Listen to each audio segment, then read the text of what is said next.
Bonjour à toutes et tous, bienvenue pour ce webinaire qui est le premier d'une grande série où nous invitons Bernard Prat-Desclaux à commenter un petit peu les marchés, mais surtout interréagir avec vous. C'est vous qui êtes présents dans le webinaire qui pouvez poser vos questions, mais également dans le prochain jour et dans les prochaines semaines, puisque ce webinaire a une fréquence mensuelle, vous le retrouverez d'ores et déjà dans le programme des webinaires de WH Self Invest. Vous pouvez le retrouver sur la page et vous inscrire aux prochaines éditions. Et il y aura une sorte d'interactivité avec le site Univers Bourse pour poser des questions également et pour interagir. Et dès à présent, je donne la parole à Bernard pour justement faire déjà sa propre présentation rapide parce que comme on est enregistré, on sera diffusé sur la chaîne YouTube de Self Invest, il faut, pour des personnes qui ne connaîtraient pas Bernard, qu'il y ait 2-3 mots d'explication. Et puis voilà, et puis on est parti dans le webinaire. Pour ma part, je dis bien, je suis Monsieur Weissrock, responsable de WH Self Invest en France, et je reste bien sûr à votre disposition durant ce webinaire pour répondre à toutes les questions qu'il pourrait y avoir vis-à-vis de la plateforme des services de Self Invest et autres. Voilà, c'est à toi de jouer, Bernard.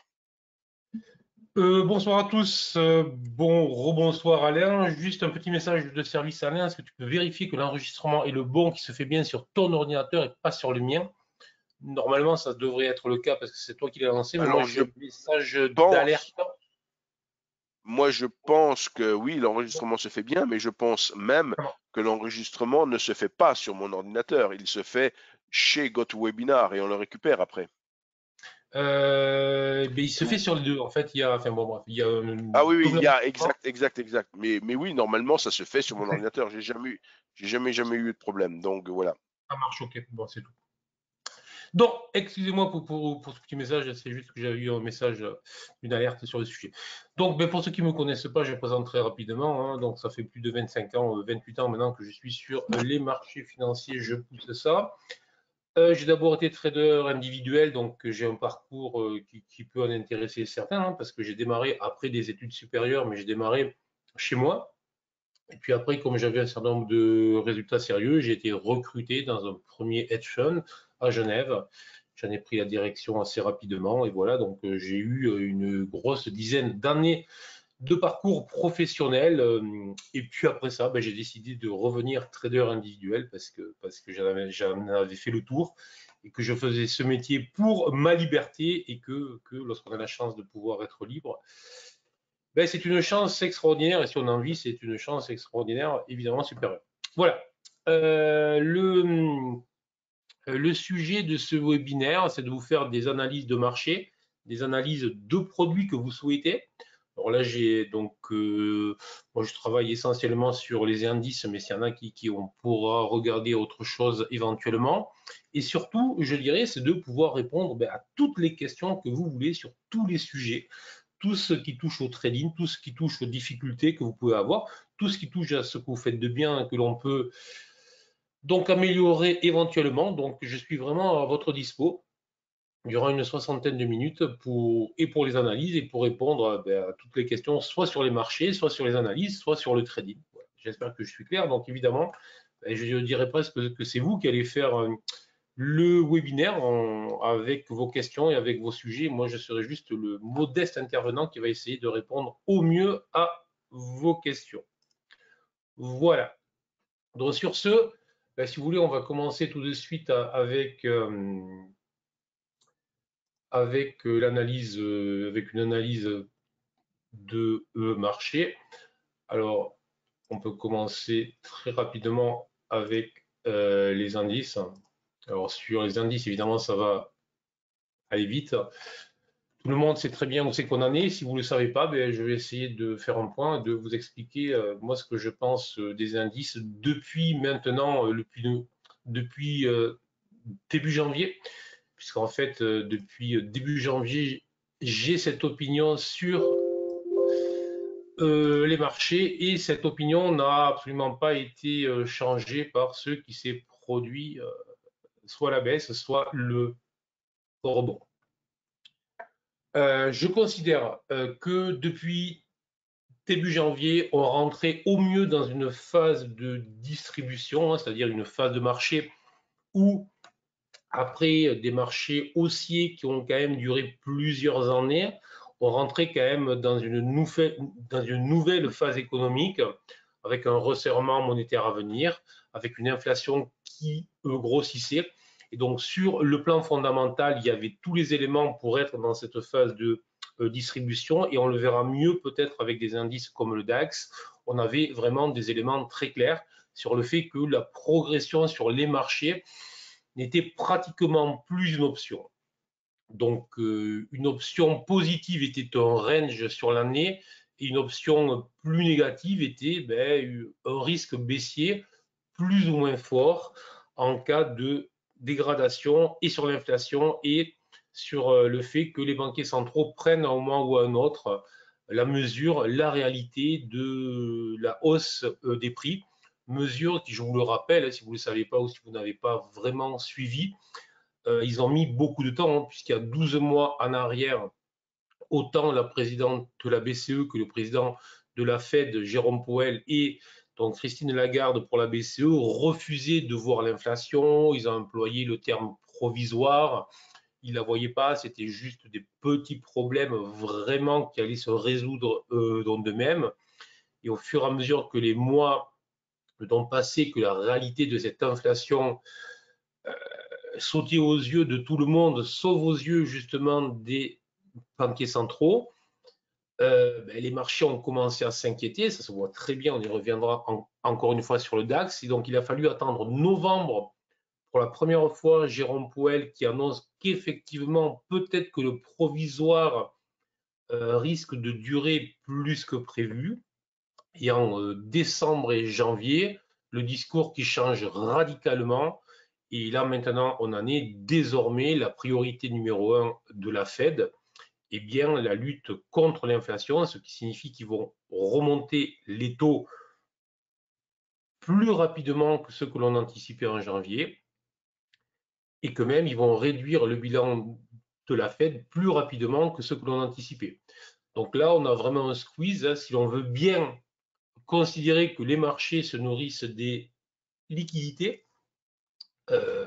Et nous avons là donc les banquiers centraux qui vont réduire les liquidités. Et donc,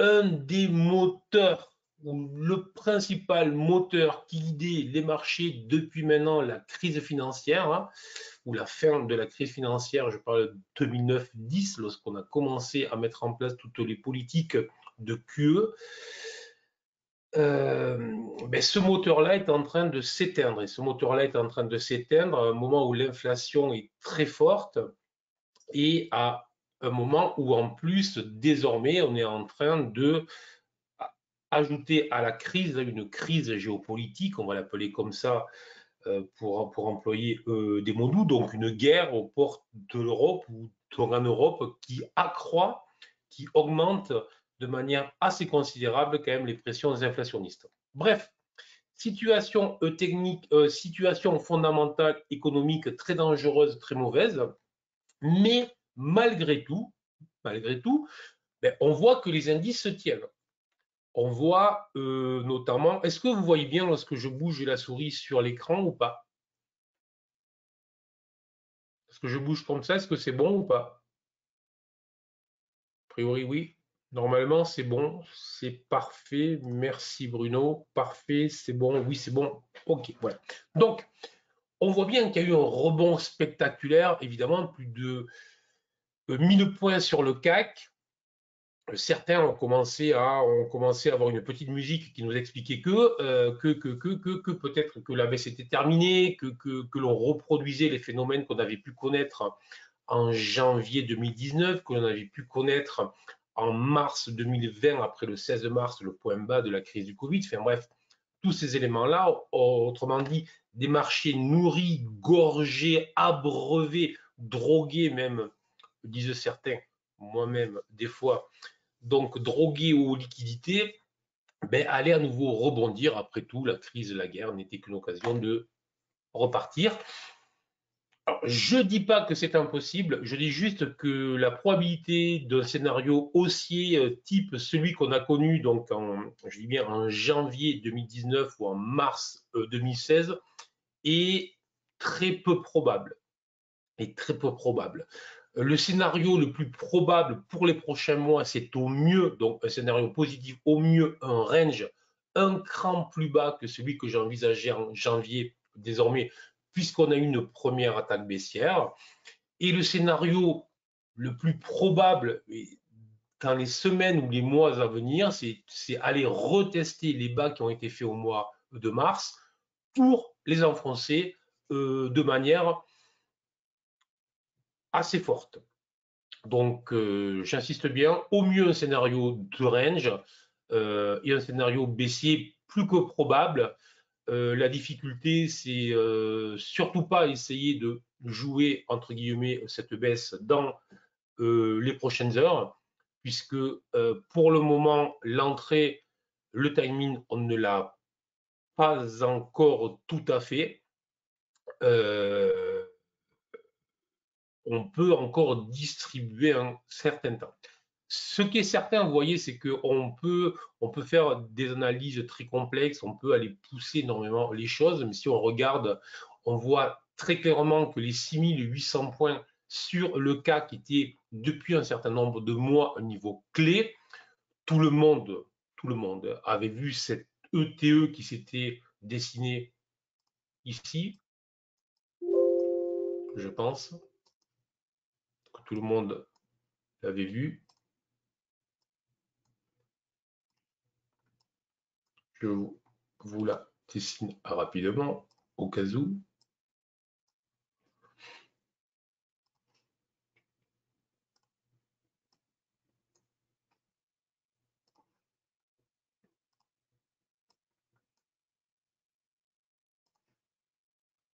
Bon. On a eu la même chose sur l'Eurostoxx 50, on avait eu sur le Nasdaq un double sommet, sur le DAX, on a eu à la fois une ETE avec un double sommet, plus un range, enfin bref, on alignait vraiment toutes les figures. Mais ce qui est très intéressant, c'est que l'objectif a été réalisé évidemment très rapidement, je dirais presque trop rapidement, d'où le rebond qui a suivi.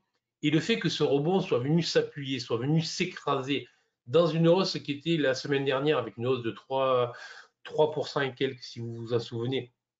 Et le fait que l'on soit venu s'appuyer, donc bloquer sur cette ancienne ligne de coup de cette TE, que je trace très vite, hein, c'est autour des 6800 points, c'est plutôt une indication très négative. Alors, on pourrait très bien, dans les prochaines semaines, si la situation en Ukraine s'améliorer, si la situation sur le plan français, celui des élections, on va essayer d'être très politique, n'allait pas à l'encontre de ce que veulent les marchés financiers, je vous laisse deviner ce que veulent les marchés. Donc, si c'était le cas, pourquoi pas ne pas refaire des hauts plus hauts que ces 6800 points.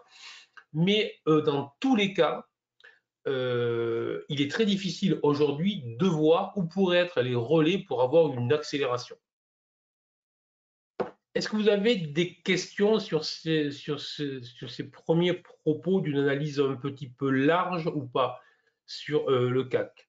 Est-ce que ça vous parle? Est-ce que ça vous intéresse? Voilà. Alors, avant que les personnes posent des questions, bien sûr, vous pouvez poser vos questions directement et quelque part uniquement par chat, donc il faut avoir le temps de la rédiger. Moi, je vais poser une question en attendant qu'on ait des questions vis-à-vis de l'analyse. Donc, si je comprends bien, épaule tête épaule, retour sur la ligne de coup, pullback, et de fait, tant que l'on ne refranchit pas à la hausse cette ligne de coup, ça voudrait dire que le scénario baissier est valide. Est-ce que maintenant, si on venait à clôturer au-dessus de la ligne de coup, est-ce que tu envisagerais un scénario de retour, pourquoi pas vers les plus hauts? Alors, je suis très clair, hein, encore une fois, depuis début janvier, j'ai vraiment pris les responsabilités, puis mon trading, c'est ce que je fais, donc je l'assume. J'ai depuis début janvier plus de 85% de mes trades qui sont short. Euh, et même si l'on cassait les 6800, même si on pourrait aller sur les 7000, 7100 dans un scénario, je dirais, où les choses s'améliorent. Euh, et si on poussait même le bouchon plus loin, on pourrait même avoir le CAC dans une sorte d'euphorie, le CAC qui irait refaire des hauts plus hauts par rapport au de janvier.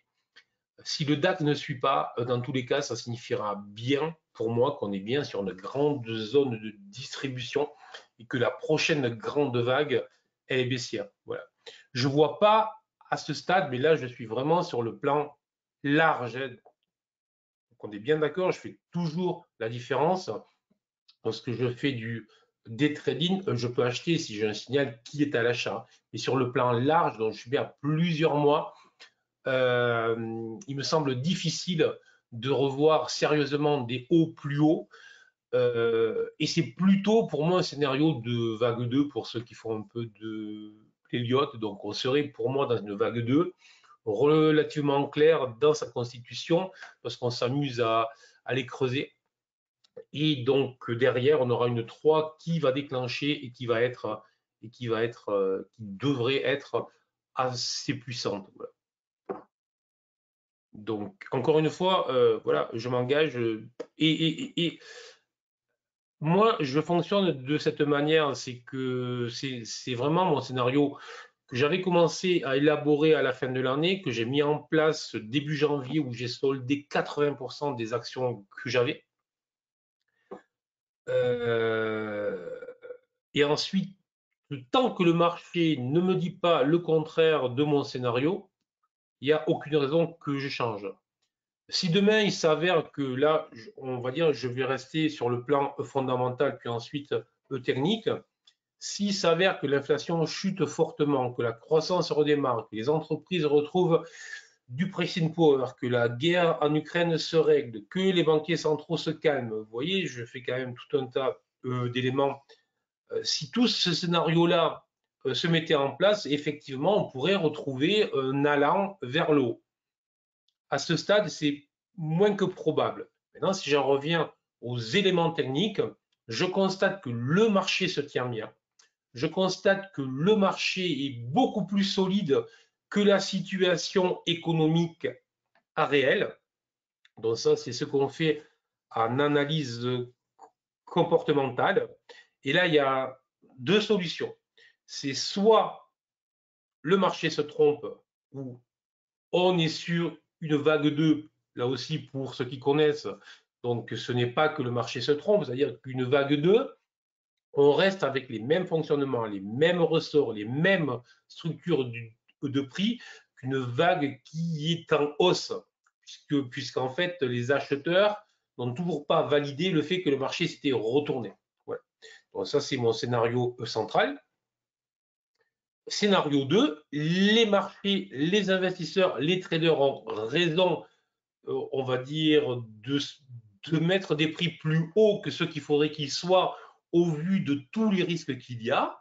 Et effectivement, les risques, la réalité, on va dire, géopolitique, économique va se régler au fur et à mesure. Et à ce moment-là, j'ai tort et à ce moment-là, les marchés vont pouvoir redémarrer pour faire des plus hauts pour les prochains mois, les prochains trimestres. Voilà. Ce scénario-là, on l'avait eu en octobre 2019, après un premier creux de marché. On avait eu les marchés qui étaient assez résilients alors que les mauvaises nouvelles étaient assez fortes. Et on avait eu un automne très fort hein, jusqu'en janvier, puis ensuite 2020. Voilà. Donc, Alors, why not? Mais honnêtement, c'est un scénario qui est tout sauf central pour le moment. Après, encore une fois, je suis trader, donc en tant que trader, ça veut dire que je ne crois en rien, sinon ce que le marché me dit. Voilà, donc à ce jour, le alors, marché me dit ce que je vous raconte. Si demain le marché me dit le contraire, ben, je vous dirai ce que je fais déjà. Voilà. J'espère que Alors, c'est clair. merci Bernard. Merci Bernard pour cette réponse très argumentée. Alors, ça a laissé le temps à plusieurs personnes désormais de poser des questions. Donc, tu as normalement maintenant quelques questions dans le pipeline. J'y réponds. Alors, 1. Pépé, les marchés n'aiment pas le changement. Euh, alors, c'est surtout que les marchés sont guidés généralement avec qu'une seule idée. C'est-à-dire que les marchés ont rarement deux idées à la fois. C'est-à-dire qu'ils ont une thématique forte qui vous emporte sur tout. Donc, tant qu'ils n'auront pas réellement acté que les taux vont remonter brutalement, longuement, etc., effectivement, ils restent toujours dans le fait, et c'est la réalité, la croissance reste là, les bénéfices restent là. On va rentrer cette semaine dans les premiers résultats aux États-Unis. Bref, donc on reste toujours dans cette queue de comète de ce que l'on a connu. Donc, les marchés subissent le changement plus qu'ils ne l'aiment ou qu'ils ne l'aiment pas. Et en principe, ils le subissent de manière violente parce que on a rarement, ça passe du blanc au noir assez rapidement. Voilà. Je ne sais pas si je réponds bien, mais sinon, si je réponds mal, surtout, vous n'hésitez pas à me faire corriger. Hello, pensez-vous qu'on a déjà eu le méga crash boursier ou qui est à venir, comme je le pense, style vers l'automne 2022, à cause d'incertitudes, Ukraine, Taïwan, hausse des taux, inflation, retraite, émeute de la faim, cocktail mortel, Angelo. Alors, le méga crack boursier, je ne sais pas, mais depuis début janvier, je répète, je crois mieux range, sinon une baisse sérieuse. Et effectivement, potentiellement quelque chose de très, très, très sérieux parce que vu le nombre de liquidités, enfin, vu le montant des liquidités, la dette, etc. Après, je pense que les banquiers centraux les moyens vont innover parce qu'ils n'auront pas le choix de toute manière. Donc voilà. Donc je ne pense pas du tout qu'on l'ait eu. J'espère que j'ai été clair en disant que malgré le rebond, le fait que l'on bloque sous cet ancien support et même si l'on allait au-delà, en ce qui me concerne, il n'y a pas le marché a vocation à aller refaire des bas plus bas dans les prochains mois. Alors peut-être l'automne, peut-être cet été. J'aime bien l'été. Voilà, c'est une occasion sur un marché creux. Des fois, ça peut être aussi sympathique. Outre l'inflation et l'évolution de la politique monétaire, s'il y aurait selon vous d'autres éléments économiques favorables, est-ce que le marché se dirige vers les bas favorables? Antoine, alors, outre l'inflation et l'évolution de la politique monétaire, est-ce qu'il y aurait, selon vous, d'autres éléments économiques favorables parce que le marché se dirige vers les bas du début du mois de mars?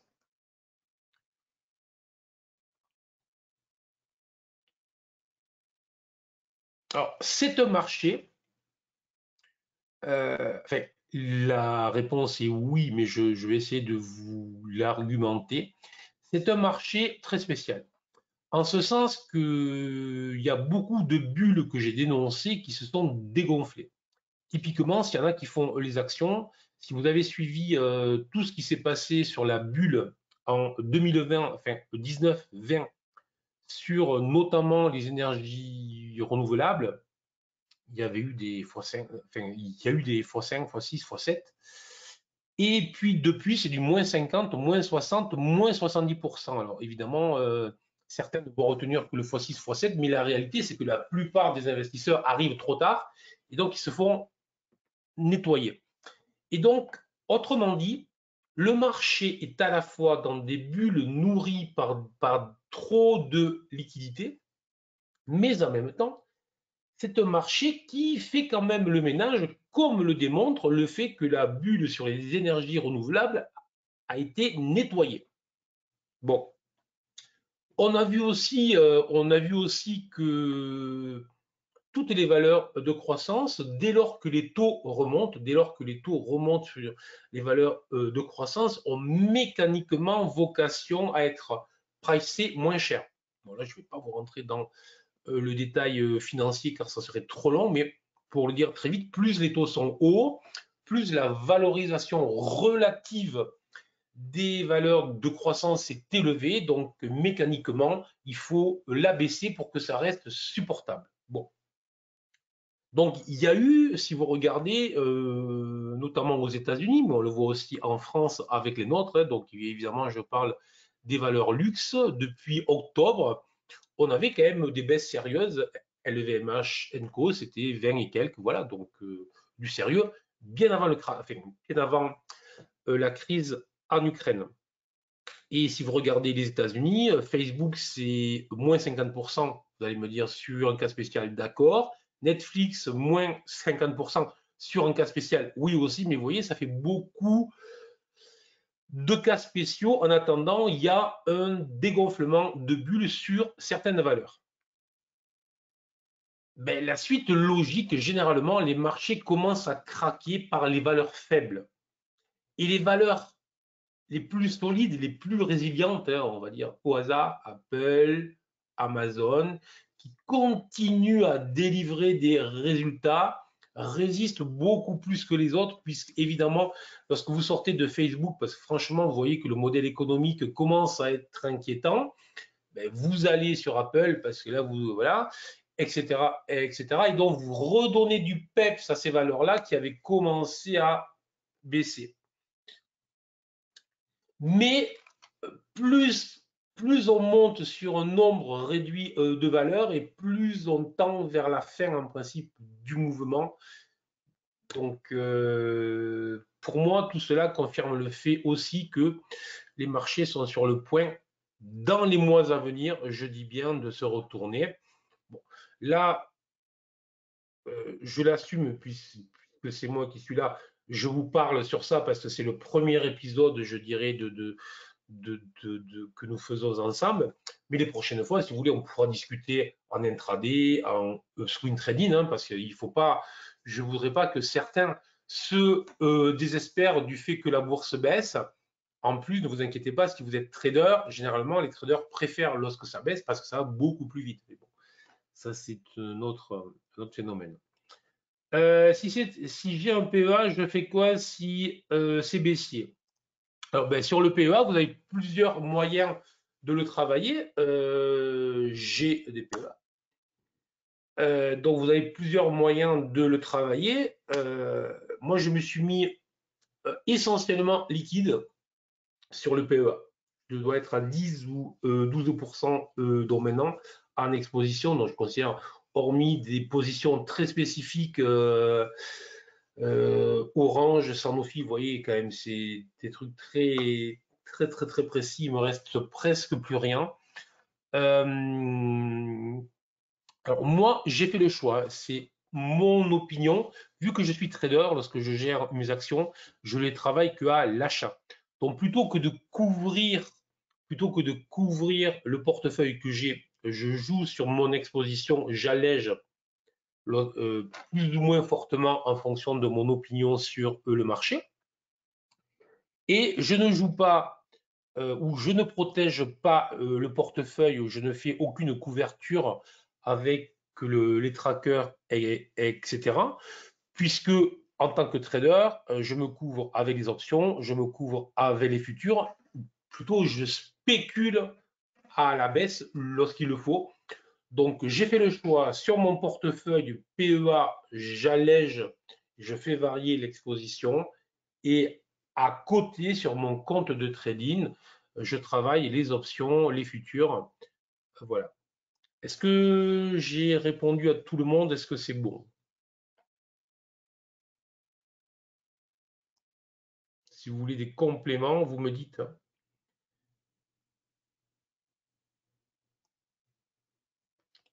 Alors, le pack GTS, alors, le nuage, sans rentrer vraiment dans le détail, parce qu'en l'occurrence, les codes, je ne les donne pas, choses sont claires. Si vous le regardez, ça je peux le dire, il y a énormément de FIBO sur le nuage. Il n'y a aucune moyenne mobile, il y a surtout des FIBO.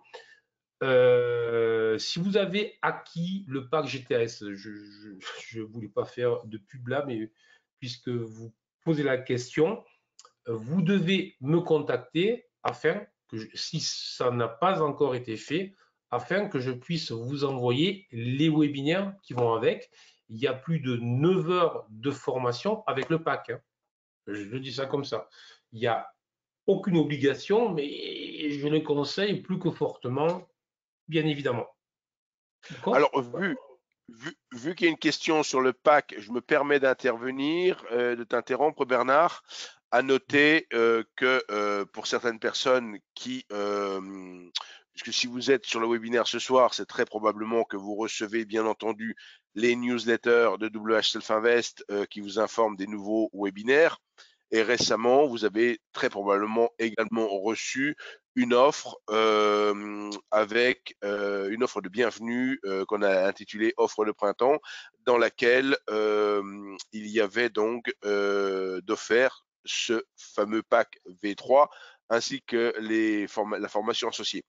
Là également, toutes les personnes qui ont choisi de bénéficier de cette offre ont donc fait une demande d'ouverture de compte et ont dû recevoir aujourd'hui un email leur confirmant tout ça et indiquant que dès que donc le compte serait activé, puisque pour avoir ces codes définitifs, il faut avoir alimenté son compte, hein. Donc la procédure, en fait, pour ouvrir un compte chez Self-Invest se fait en 3 temps. Premier temps, on fait une demande d'ouverture de compte. Donc ensuite, Self-Invest analyse et traite cette demande. Si tout est OK, parce que quelqu'un qui me dit, par exemple, j'ouvre un compte et j'ai aucune expérience de trading, bien sûr, on lui ouvrira pas de compte de trading, par exemple.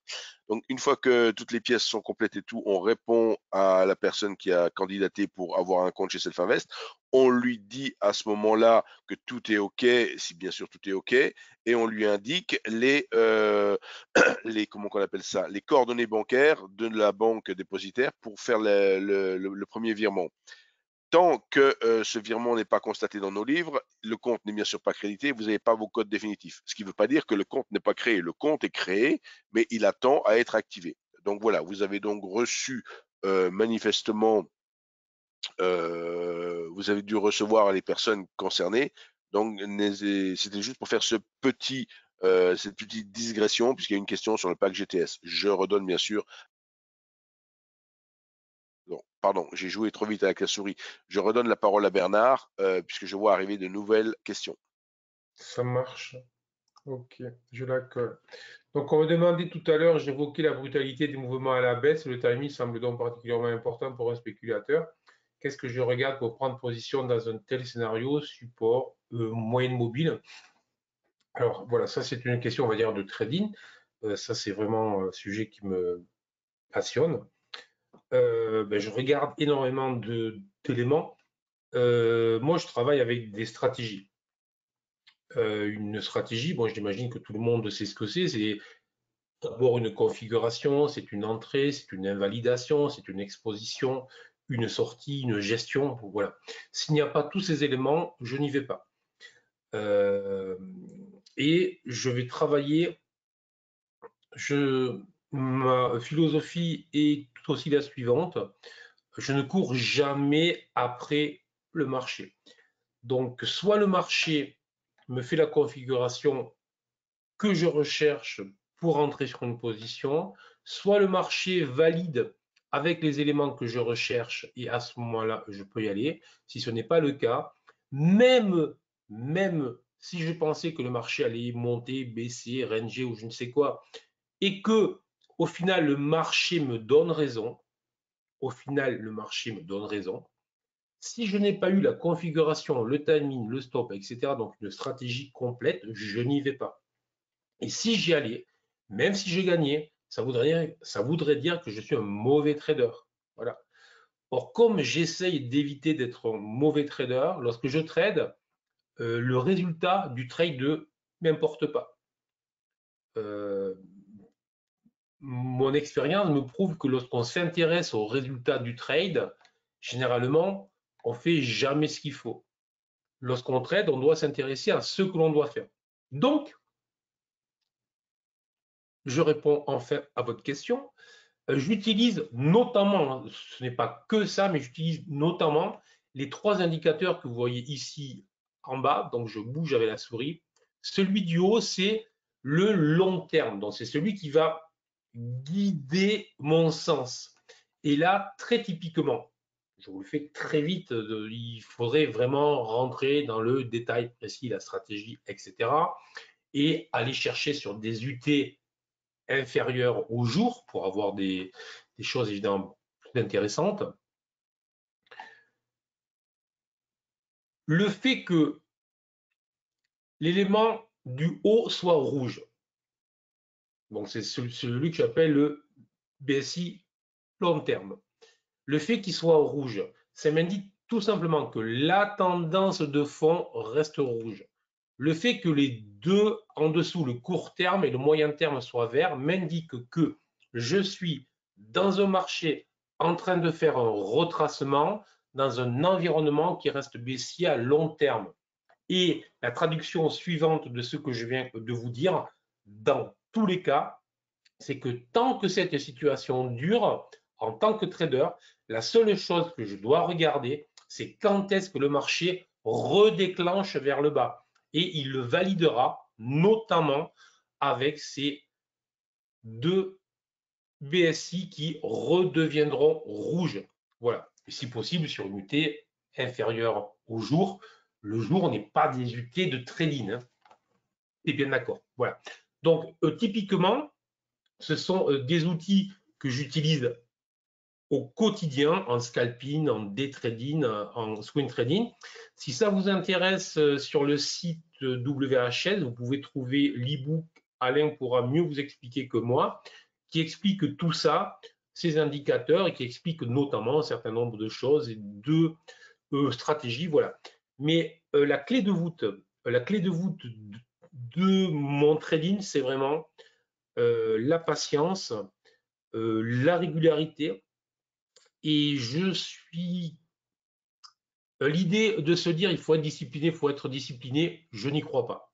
Je vais aller plus loin, je vais essayer de vous l'expliquer, mais euh, je ne connais pas, ou je connais très peu de traders qui, en se répétant tous les matins, je vais être discipliné, je vais être discipliné, je vais être discipliné, vont devenir soudain disciplinés.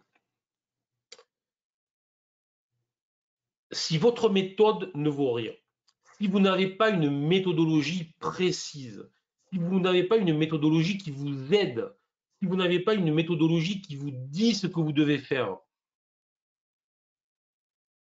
si un coup vous rentrez sur la cassure d'un support avec un petit chandelier, avec un gros chandelier, sans volume, avec du volume, sur un range, sans range, bref, si, autrement dit, vous n'avez pas étudié des stratégies sérieusement, la probabilité, vous pourrez être discipliné, mais sur quoi? Donc, être discipliné, il faut avoir une méthode qui nous autodiscipline, et là, on peut être discipliné, puisque ça devient très simple. Et moi, la méthode que j'ai trouvée, c'est simple. Hein. Lorsque tout est rouge, vous voyez là, je pense que vous voyez que le fond est rouge. Lorsque c'est rouge, je privilégie les achats. Je rembobine. Lorsque tout est rouge, je privilégie évidemment les ventes. Lorsque tout est vert, lorsque le fond est vert et que les 3 BSI sont verts, je privilégie les achats. Mais le fait que tout soit vert, le fait que tout soit rouge n'est pas une obligation d'acheter, n'est pas une obligation de vendre. C'est juste que ça me dirige, ça me donne un biais principal. Et dans cet environnement, je vais regarder des achats ou je vais regarder des shorts. Tout simplement. Donc, je me guide, je m'auto-discipline. Voilà. Est-ce que vous avez des autres questions ou pas? Parce qu'on peut aller sur des UT plus courtes, bien évidemment, pour s'amuser. Mais là, il faudra que je fasse ça alors.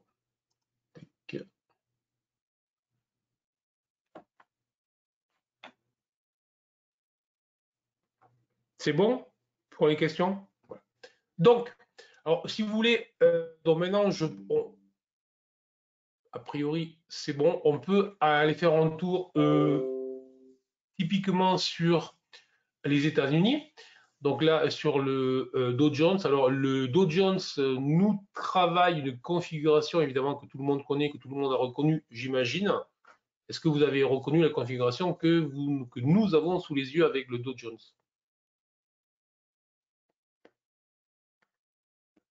Petite question. Non. Configuration chartiste, très classique, très basique. Oui, Bruno. Non, a priori. Oui, Pépé. Impeccable. Magnifique. Donc, effectivement,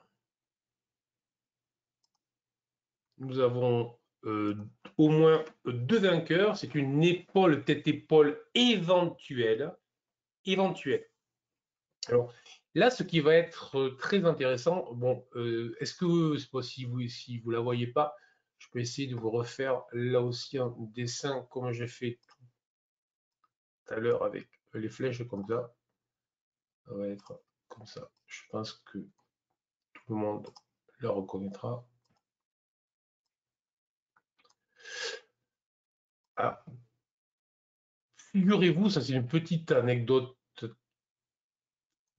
très personnelle, mais ça peut vous intéresser, ça peut vous prouver que même après 20 ou 25 ans sur les marchés, on cherche toujours, on peut toujours évoluer, on peut toujours, parce que le trading a ceci de fantastique, c'est que et ça nous rend libre, et ça nous rend surtout toujours en recherche de... Voilà. On ne s'arrête jamais. Le trading, c'est un chemin, ce n'est sûrement pas un objectif. Bon. Et ce qu'il y a de très intéressant là, si vous le regardez,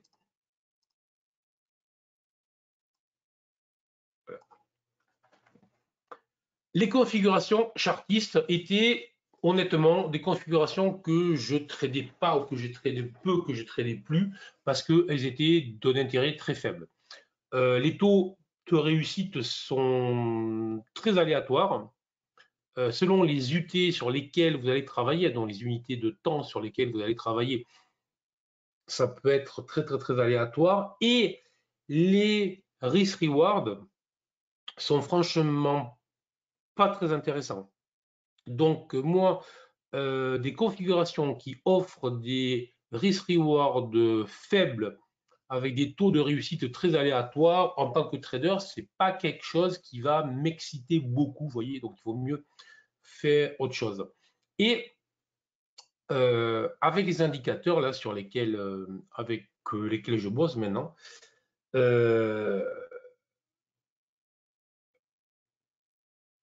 ça a vraiment révolutionné sérieusement mon approche de tout le chartisme, c'est-à-dire qu'on réussit à avoir des taux de réussite, on gagne entre 10 et 12 points selon les configurations, ce qui est quand même assez considérable.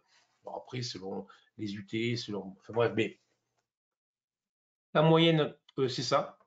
Donc là, on commence à avoir des taux de réussite qui sont très intéressants. Et en plus, on améliore grandement grâce à un gros travail que j'ai pu faire sur la gestion justement de ces stratégies, c'est-à-dire quand est-ce qu'on rentre, comment est-ce qu'on rentre, comment est-ce qu'on gère les positions, où est-ce que l'on place les stops. Grâce à ce travail, ben, on réussit à pouvoir travailler ce qui pour moi était vraiment le chartisme n'avait plus aucun intérêt. Voilà. Donc, j'en arrive à ça. Notre épaule, tête-épaule magnifique. Le fait que le fond soit tout rouge, le fait que mes 3 BSI soient rouges, le fait que le BSI line, alors le BSI line, c'est cette ligne-là qui nous sert à la fois comme un agrégat supplémentaire pour les stratégies, mais aussi en tant que stop suiveur, notamment pour le chartisme. Vous le verrez sur les vidéos déjà sur les vidéos de base. Ça augmente considérablement la probabilité que la cassure fonctionne. Autrement dit, suivez ce que je viens de vous dire. Le dos, si jamais dans les heures qui suivent, si le dos venait à clôturer sous les 34 200 pour quand même être certain que l'on enfonce le dernier point bas, on aurait là en fait un potentiel baissier assez significatif puisqu'il y a un peu plus de 1000 points entre le point haut et le point bas. Donc,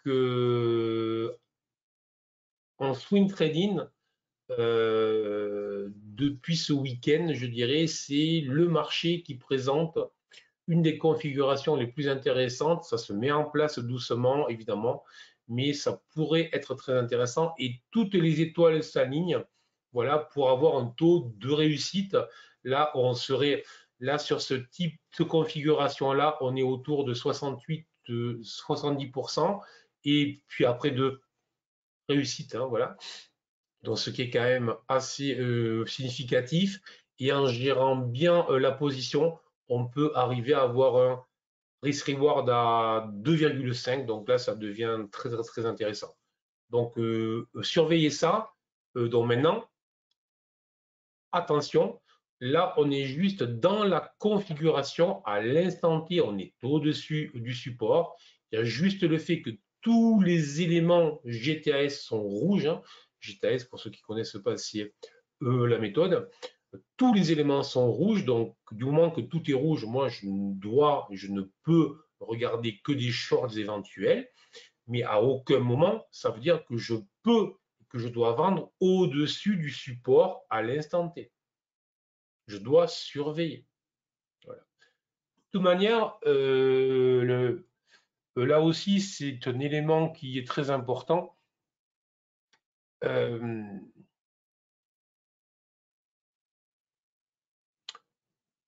En tant que trader, on doit passer 90% de son temps à attendre.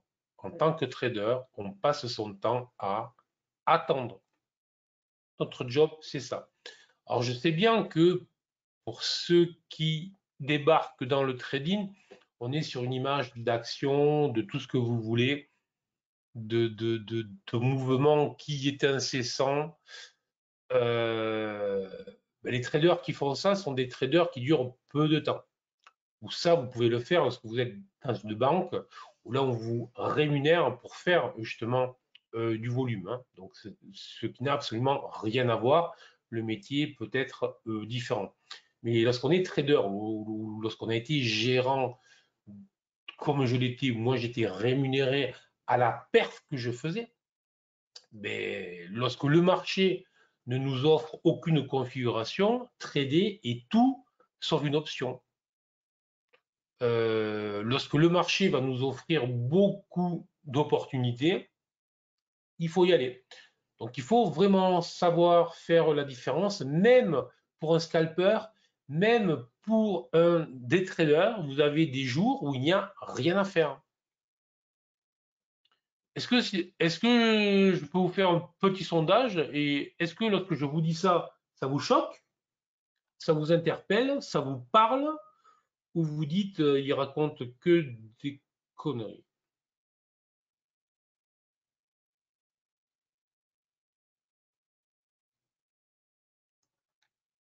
Dites-moi tout. Est-ce que le fait de devoir être plus dans l'attente, la surveillance d'une configuration et de ne pas être dans l'excitation de il faut que je trade, euh, voilà, est-ce que ça vous parle ou est-ce que ça vous choque ou est-ce que voilà. Moi j'ai au moins un qui le comprend, c'est déjà bien. Si les autres pouvaient me dire, ça me ferait plaisir. Ok, c'est mon problème dont je comprends. Alors ça, voilà. Alors ça, je suis intéressé. Alors surtout, Petite suggestion, Bernard, très rapide. Sur la forme de question, ça peut encore aller beaucoup plus vite. par 1, 2, 3. C'est-à-dire, si tu poses une question où tu Yes, suggères 3 réponses, bien, comme les gens n'ont pas forcément sous les yeux les choses, dire 1, 2, 3, bien marqué. Comme ça, il y a juste un chiffre à exact. signaler, on gagnera du temps. Merci Alain. Excellente remarque. Donc on me dit OK, c'est mon problème dont je comprends, ça nous parle, mais c'est difficile à respecter, attendre patient de gommer les mauvaises habitudes. Ça me choque pas. Donc j'imagine que du coup c'était ça. En Renko, 3, 5, il y a beaucoup d'opportunités en pure scalping. OK. Euh, Après, si vous êtes si vous tradez beaucoup, que vous gérez bien vos émotions, que vous gérez votre risque et que vous êtes en gain, surtout ne changez rien. Je suis surtout pas en train de dire que ceux qui gagnent et qui tradent beaucoup, il faudrait qu'ils tradent moins. Hein. J'espère que je suis clair. Là, voilà. Je dis bien, souvent, les difficultés que l'on rencontre, c'est quand même la grande majorité de ceux qui ont fait des interventions, on dira, ça ne me choque pas, ok, etc. C'est difficile à respecter, il faut attendre la patience, il faut qu'on mette les mauvaises habitudes. Hélas, le trading, c'est ça. Donc,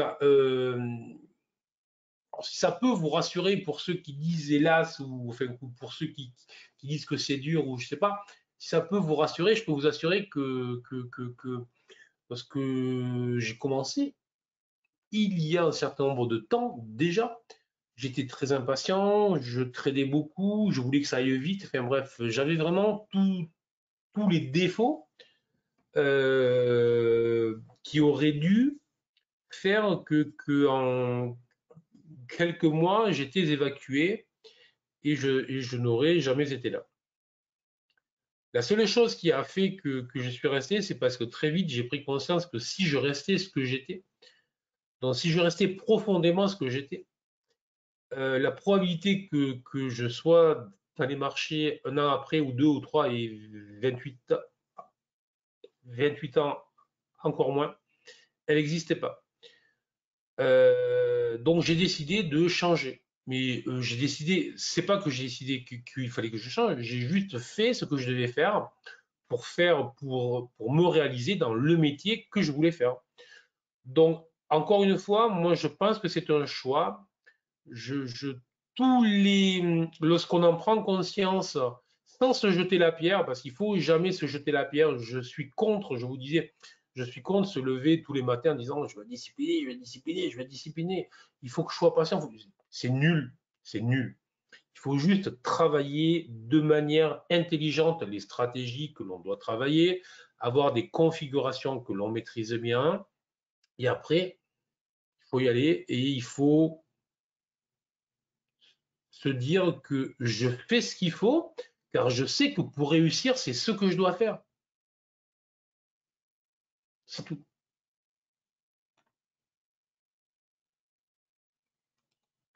Le bound en scalping, c'est excellent. Alors, je ne vous dis pas de ne pas scalper. J'ai fait une vidéo, s'il y en a que ça intéresse, qui n'était pas là, que j'ai mis sur ma chaîne YouTube sur le scalping. On peut scalper, on peut faire du scalping, on peut être actif sur les marchés. Je suis à la base scalper, donc je ne vais jamais. Mais il y a la différence entre un scalper qui s'assume et qui ne fait pas que du scalping, et un scalper qui va savoir le jour où il y a des jours où scalper est tout sauf une excellente idée. Donc moi, je peux scalper certains jours. Il y a des jours où je sais que ce n'est pas la peine. Je fais mes analyses, c'est brouillon, on est sur un range. Enfin bref, je me dis, ça ne sert à rien. Je ne ferai pas. Voilà. Après, il y a du scalping qui est contrariant. Après, il y a du scalping sur le trend. Le bound. Le bound est un, voilà, si tu reviens, si tu fais des trades autour sur le VWAP, le bound est pour le scalping sûrement le produit le plus efficace. Voilà. Donc, je peux que te féliciter si ça marche. Moi, le Bound moi, j'avais deux produits donc préférés lorsque vraiment je faisais que du scalping, hein. C'était le Bound et le DAX. Après, c'est vrai que lorsque je me suis fait recruter et lorsque vous gérez des sommes très importantes, c'est compliqué. Puis on n'est pas nécessairement très à l'aise de les investir et de les sortir. Donc en fait, en 3 minutes, donc c'est là que j'ai commencé à élargir mes unités de temps. Mais lorsque je scalpe, les deux supports que je préfère restent le Bund et le DAX. Et oui, Pépé, le short Bund en ce moment, j'en discutais ce matin sur live. Évidemment, le Bund, euh, dans un environnement très inflationniste, dans un environnement où les taux ont vocation à remonter, le Boon, il faut être que short. Alors, le seul bémol que je mettrais, c'est quand même short, toujours avec des stops, évidemment, mais ça, c'est la base du trading. Et ne jamais s'enflammer, hein, parce que ça fait maintenant quand même plusieurs semaines que le Boon en short, que je vous ai mis là, ça fait plusieurs semaines qu'il paye de manière relativement forte et lourde. Si jamais il devait y avoir une problématique nouvelle, hein, là on l'a vu avec la crise, donc les taux avaient été à nouveau achetés, donc le Bund avait un petit peu remonté, mais si ça n'a pas été long. Mais après, encore une fois, il y a les élections françaises, etc. Bon, il pourrait y avoir des phénomènes de flight to quality vers le Bund qui pourrait faire remonter le Bund et on pourrait voir notamment le spread entre le Bund et l'OAT française que vous retrouvez sur le futur FOAT pour ceux qui en font.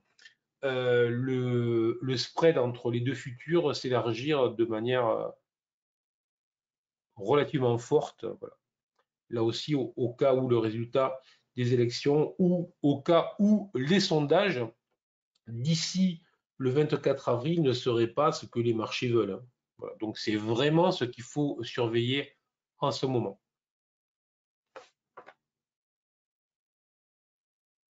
Donc si vous avez des questions,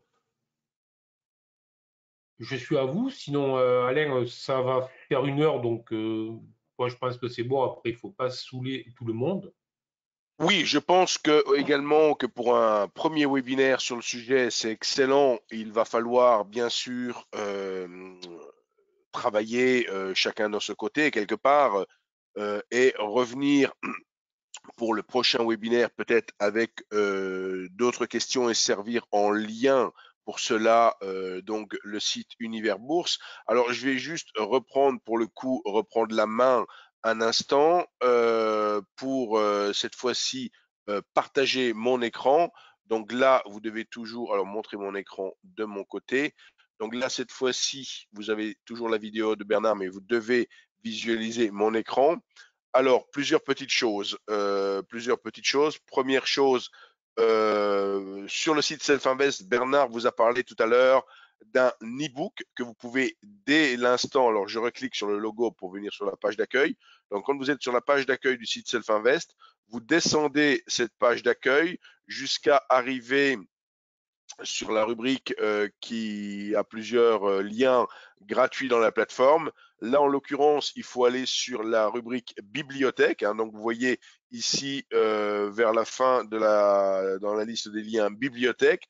Quand on clique sur bibliothèque, on va arriver sur la totalité des e-books que nous proposons. Comme l'e-book de Bernard est le dernier qui a été ajouté à la liste, il est tout en haut. Et donc, il suffit de cliquer sur lire, le petit lien lire. Là, vous arrivez sur une page qui vous donne la table des matières. Et pour obtenir l'e-book sous forme de dossier PDF, de document PDF, ben, vous allez pouvoir juste remplir ce petit formulaire. Et dans le retour de mail, donc dans la minute, ou allez, c'est une question de seconde ou une minute, vous recevez un email et vous avez l'e-book. Donc ça, c'est une première chose pour mettre déjà le pied dans la méthode GTAS. Deuxième chose, c'est dans votre moteur de recherche favori d'utiliser les termes YouTube et Self-Invest, donc d'utiliser les termes YouTube et Self-Invest pour arriver directement sur la chaîne YouTube de Self-Invest. Voilà qui est fait. Donc, on choisit la chaîne France, qu'il y en a une néerlandaise, allemande et autres. Donc, on va sur la chaîne YouTube France. Et une fois qu'on arrive sur la chaîne, alors là, c'est la joie du direct. Je ne sais pas pourquoi j'ai pas la réponse tout de suite, mais voilà, ça ne devrait pas tarder normalement. Alors, pourquoi j'ai pas. Alors, sur la chaîne YouTube, ce que je vais vous montrer, c'est comme il y a. Ah ben, on y est là, pardon, j'étais impatient. Non, on n'y est pas encore. Si, une fois qu'on est sur la chaîne YouTube, comme il y a 737 vidéos d'ores et déjà, c'est pas forcément facile de retrouver une vidéo en particulier, mais il y a ce qu'on appelle un petit onglet ici, une loupe, avec la possibilité de faire une recherche. Vous tapez juste les lettres GTAS, vous faites entrer, et là, vous allez trouver des vidéos qui ont déjà été faites sur le système GTAS. Donc, vous allez pouvoir approfondir un petit peu le système GTAS. Alors, Bernard est déjà intervenu plusieurs fois. On a travaillé de nombreux mois pour mettre au point sa méthode. Tant qu'à faire se peut, prenez l'un des derniers webinaires que l'on a fait et vous retrouvez ici des contenus donc sous forme de vidéo. Et c'est sur cette chaîne-là que vous retrouverez bien sûr la vidéo de ce soir, mais qui n'est pas encore, bien sûr, parce qu'elle est encore en enregistrement. Vous la retrouverez sur l'onglet vidéo. En cliquant sur l'onglet vidéo, vous avez la toute dernière vidéo mise en ligne. Là, on voit que c'est le webinaire d'Éric Lefort sur les divergences d'il y a 3 jours qui a été mis en ligne en dernier et on remonte ainsi de fil dans le passé de plus en plus lointain et utilisez bien sûr ce petit onglet. On a vu la partie e-book, la partie vidéo et je ne sais plus ce que Bernard disait tout à l'heure. Je vais peut-être redonner la parole s'il y avait un autre point. Alors, il y Ah a oui, aussi quelque chose. Oui, vas-y. je pense que je disais que ceux qui ont pris le pack GTAS, s'ils veulent les vidéos, ben, il faut qu'ils me contactent pour que je les envoie. Oui, donc comme c'est enregistré, je pense que Il y a la est, formation avec. Voilà. le message est passé. Voilà, donc pour le prochain webinaire, bah, rien de plus simple que de cliquer sur l'onglet webinaire séminaire. On a celui de ce soir, bien sûr, qui est ici, mais quand on descend, là on est en avril, et si on va au mois de mai, donc grosso modo, le moment où Bernard ne doit pas prendre de vacances, c'est le lundi 2 mai 2022 à 18 heures. Il faut qu'il soit présent parmi nous, donc pas question donc de prendre des vacances le jour-là.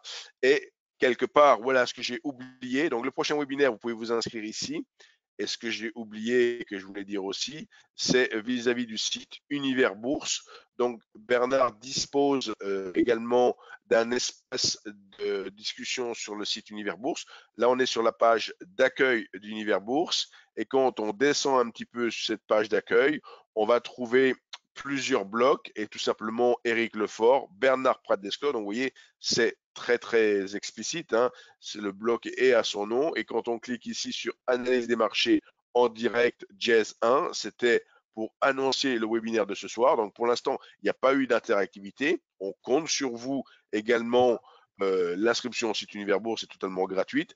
Univers Bourse est géré par le biais de Self-Invest, mais pour Univers Bourse, vous n'avez pas du tout d'obligation d'être client chez Self-Invest. Et vous verrez d'ailleurs que sur le site Univers Bourse, il y a des milliers de traders et des traders qui sont clients chez tous les brokers. C'est l'occasion d'échanger avec beaucoup d'autres traders sur des techniques de trading ou autres.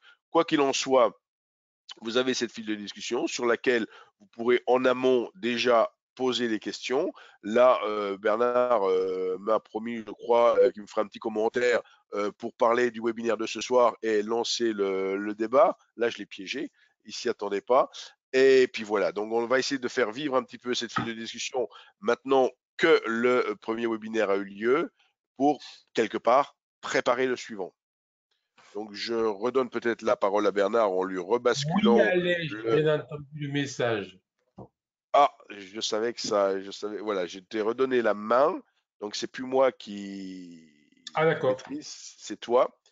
Donc, Alors, pour le mot de la il y a un fin, doute, a et priori, bon, pour le coup, je vais juste arrêter l'enregistrement pour encore rester quelques instants peut-être avec les personnes qui sont avec nous, mais s'il y avait encore des questions, voilà, pour pas faire une vidéo trop longue, voilà, ok, ça hop, marche.